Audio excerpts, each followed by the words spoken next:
गरीब माँ और 5 बेटियों का गाजर घर। बाबूजी, रोटी बना दी है, खा लीजिएगा, मैं खेत पर जा रही हूँ। तभी खटिये पर से बूढ़ा रामा खांसते हुए बोला, अरे बहू, ये ले, मेरी शॉल लेती जा, बाहर बड़ी ठंड पड़ रही है। नहीं बाबूजी, इसकी जरूरत आपको ज्यादा है, क्योंकि घर में ओढ़ने को एक भी कंबल नहीं। माँ, आज हम तीनों भी आपके साथ चलेंगे खेत पर बच्चों, तुम्हारे पास स्वेटर भी नहीं, सर्दी लग जाएगी। माँ, जल्दी तो आपको गुलिया दीदी और तानी दीदी को भी लगेगी। अगर हम जब एक साथ मिलकर खेत पर काम करेंगे तो ज्यादा पैसे आएंगे और फिर हम कंबल खरीद लेंगे। मेरा राजा बेटा कितना समझदार हो गया है, माँ के दुख को समझने लगा है। सरिता अपने बच्चों के साथ खेत पर आती है, जो कि जंगल के पास पड़ता था। बच्चों, हमें आज के आज खेत जोतकर गाजर की फसल बोनी है। सरिता की चारों बिटिया और राजा भी कड़ी मेहनत से बंजर खेत को जोतते हैं और फिर सब मिलकर खेती करते हैं। दिन बीतते हैं। एक रोज जब सरिता घर आती है तो वो अपने पति को घर में जुआ खेलते देखती है। अरे बिरजू, भूख लगी है। ये ले, दारू 2 घूंट मार ले। अरे खाली दारू, इसके साथ कुछ चखना मिल जाता तो मजा आ जाता। अरे देख बिरजू, तेरी लुगाई आ गई। बिरजू को घर में जुआ खेलते देखकर सरिता बौखला कर बोली, अजी, तुमको शर्म नहीं आती? घर में जुआ खेलते और दारूबाजी करते। तो फिर बोली, अरे जानती नहीं, पति परमेश्वर होता है और पत्नी की जगह पति के पैरों में होती है। चल जल्दी से मेरे लिए अंडा ऑमलेट बना और गरम रोटी भी। तुम्हें अब मुफ्त का खिलाने को राशन नहीं मेरे पास। 6 बच्चे हो गए हैं, जानती भी हो इन सब का पेट कितनी मुश्किल से पाल रही हूँ मैं। तुम्हें तो जिम्मेदारी से मतलब ही नहीं। घर में बूढ़ा बीमार पिता है, तुम तो कमाने गए थे ना, फिर क्या हुआ? आते ही पैसे मांगने लगी। पति ने खाया पिया कि नहीं ये तेरा बाप पूछेगा। नशे में तो बिरजू सरिता से अकड़ते हुए अपनी चमड़े की चप्पल निकालकर उसे बहुत पीटता है। ये ले, और लड़ाएगी जुबान? मैं कमाता नहीं तो क्या इस घर में मेरी इज्जत नहीं होगी? ये ले। बचाओ, ओह बचाओ, माँ को मत मारो पिताजी। तभी लड़खड़ाते हुए बिछौने से उठकर बूढ़ा रामा कहता है, अरे निकम्मे, छोड़ दे बहू को, निकल जा इस घर से तू, और फिर कभी शक्ल मत दिखाना। अरे ये मेरा घर है, मैंने बनाया है इसे। बिरजू चला जाता है। तभी रामा रोते हुए बोलता है, अरे जाने कैसे उड़ाऊं बेटे को जन्म दे दिया है मैंने। मेरे हाथों भारी गलती हो गई जो इसे तेरी शादी कराई। बहू माफ कर दे मुझे। पर उस 5 बेटियों की गरीब माँ का दुख इतना ही नहीं था कि एकदम से जोरदार तूफान उठा और झोपड़ी की छत हवा के झोंके से उखड़ कर गिर गई। हे भगवान, इतना भयंकर तूफान! तानी, गुड़िया, अंजू, तुम तीनों सोनी, राजा और मुनिया को लेके बाहर निकलो, मैं दादाजी को लेकर आती हूँ। उठिए बाबूजी। नहीं बहू, तू जा, मेरा समय आ गया है। तुझे उन 5 बच्चियों की सौगंध, तेरे बाद उन्हें देखने वाला कोई नहीं। जा बहू, जा। सरिता के बाहर निकलते ही पूरी झोपड़ी गिर जाती है। सरिता छाती पीट पीट कर रोने लगती है। बाबूजी।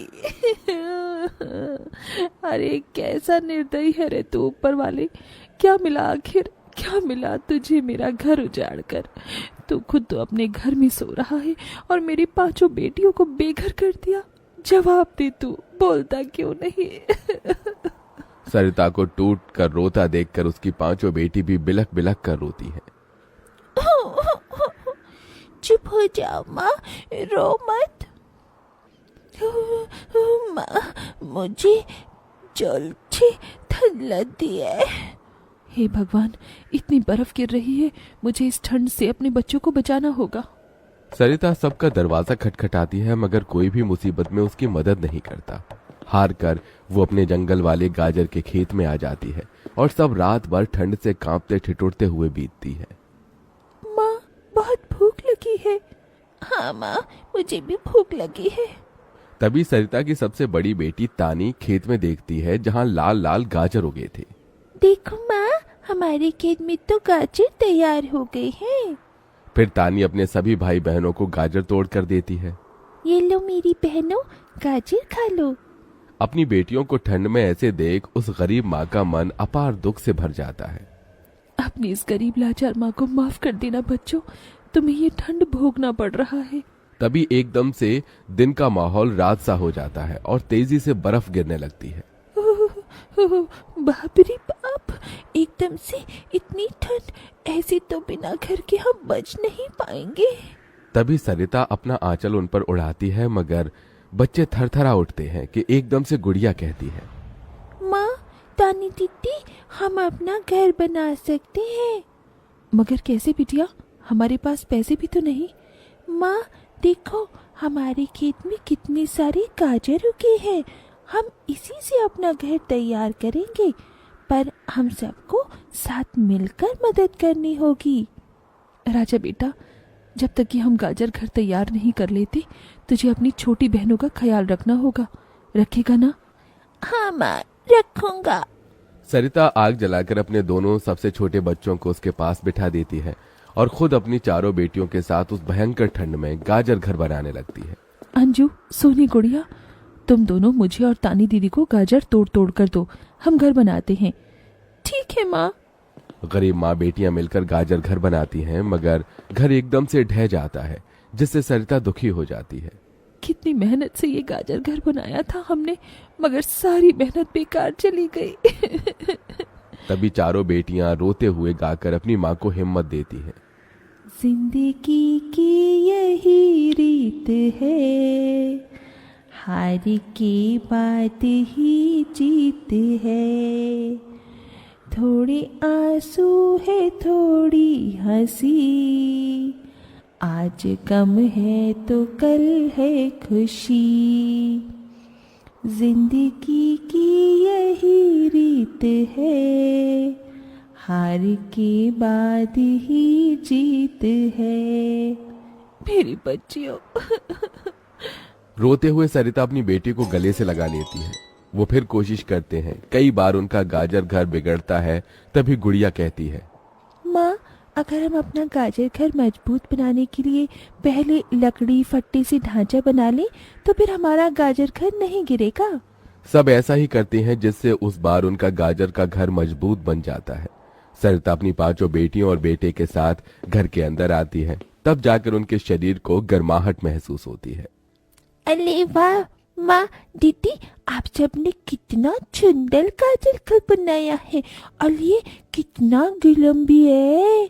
तभी सरिता अपने बेटे बेटियों का मुंह देखती है, सबकी आंखों में भूख थी। मैं जानती हूँ तुम सबको भूख लगी है ना, अपनी माँ को एक दिन दे दो, मैं कल काम ढूंढ लूंगी। ठीक है, आज हम ये गाजर खाकर सो लेंगे। आप भी खा लो ना माँ, आपने 2 दिन से कुछ नहीं खाया। सोनी अपने नन्हे हाथों से अपनी गरीब माँ को गाजर खिलाती है। अगले दिन सरिता ठंड में इधर से उधर काम ढूंढने भटकती रहती है, मगर कोई उसे काम नहीं देता। इधर अब उसके खेत के गाजर भी खत्म हो गए थे, जिससे उसकी बेटियां भूखी थी और उसकी दूधमुही बेटी भूख से रोई जा रही थी। माँ, मुन्ना को भूख लगी है, उसे खाना चाहिए। छोटे बच्चे खाना नहीं खाते राजा, इसे दूध पीना है। हे बसुरी बजैया, एक माँ की ममता की इतनी भी परीक्षा मत लो कि वो अपने बच्चे को दूध भी ना पिला सके।